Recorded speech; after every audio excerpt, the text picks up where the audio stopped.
I love a birthday. And no matter how you look at it, 160 years old is a big one. Although there's evidence that Tallaght Llyn wasn't delivered to Tywyn until April 1865, an order book from the Lauca Works where she was built notes that she was, quote, delivered September 24th, 1864. Clearly, both cannot be true.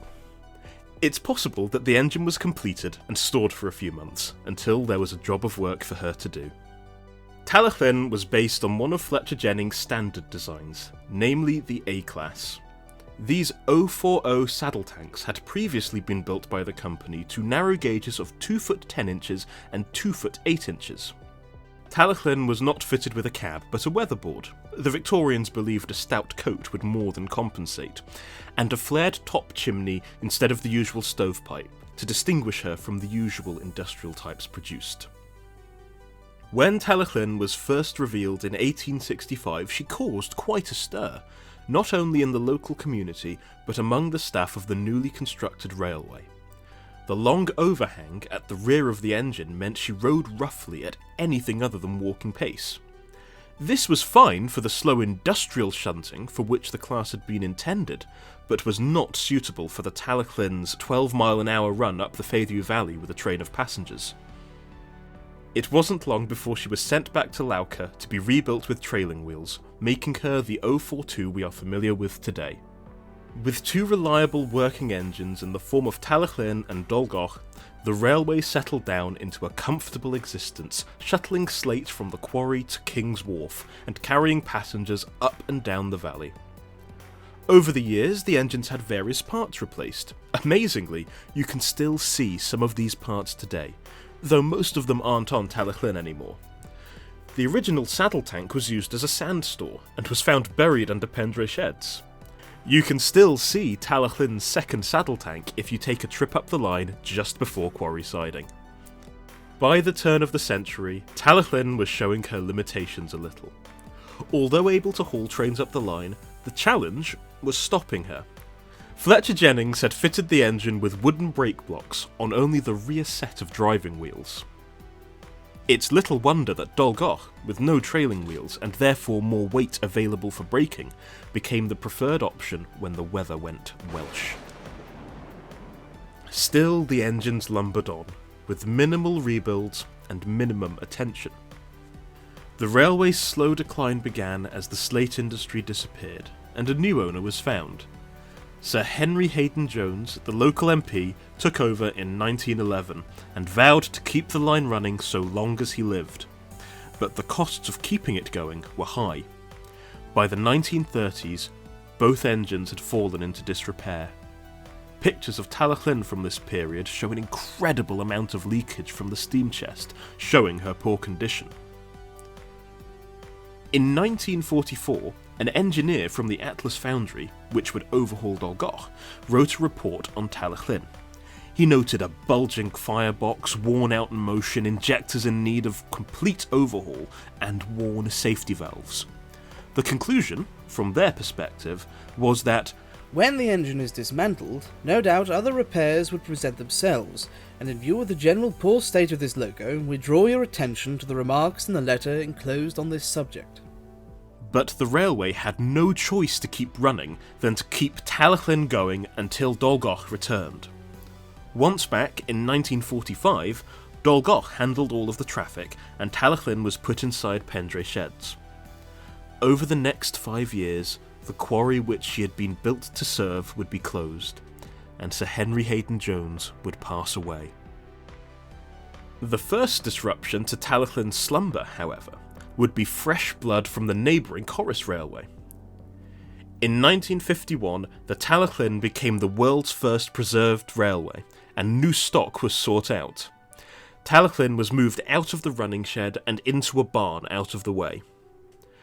Tom Rolt said, "The condition of number 1, Tallaght Llyn, was so bad that any idea of restoring her to good running order had to be dismissed as financially out of the question." Eventually, however, an interest was taken in the mouldering engine that sat in a barn. The Midlands Area Group wanted a project, and on March the 24th, 1957, Talyllyn was whisked away to Gibbons Brothers for a complete overhaul. The brief was a like-for-like restoration. It was an incredibly generous offer, and one which breathed new life into an engine which many had thought would never steam again. The story so far might seem familiar, because one of the preservation pioneers was of course the Reverend Wilbert Awdry. The story of an engine in a barn brought back like a phoenix from the ashes very much resembles that of Skarloey, as introduced in Railway Series Book Number 10, Four Little Engines. Skarloey watched Edward being taken back to the works. Then, shutting his eyes, he dozed in the warm afternoon sun. He smiled as he dozed, for he was dreaming, as old engines will, of happy days in the past. The earlier events on the Talyllyn inspired the events of Book 20. Very old engines. The book, written for the Talyllyn Railway Centenary, and first published 1965. You can see the model he made for Skarloey in the Narrow Gauge Railway Museum in Towyn, alongside one of the props used in the television series. The restoration of Talyllyn at Gibbons Brothers was not straightforward, however. Although a substantial factory with numerous engineers, they were not railway engineers. They returned Talyllyn in 1958 with all parts restored. Unfortunately, not all parts had made it to Birmingham in the first place. On her first run up the line, she ran out of steam at Hendy Holt because the smoke box had no floor. None had been present on the engine when she'd arrived. Even once one had been fabricated and fitted, although Talyllyn looked the business, she didn't steam to that standard. Crews found her unreliable as passenger numbers increased and heavier trains became the norm.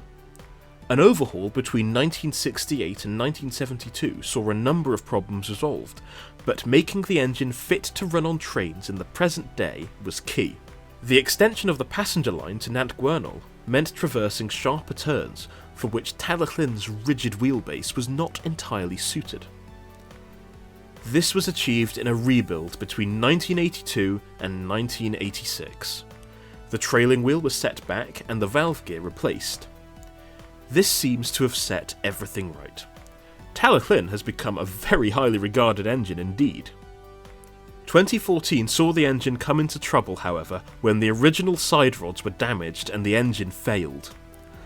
An urgent trip to the Festiniog Railway's Boston Lodge ensured that she would be back up and running in time for her 150th birthday celebrations.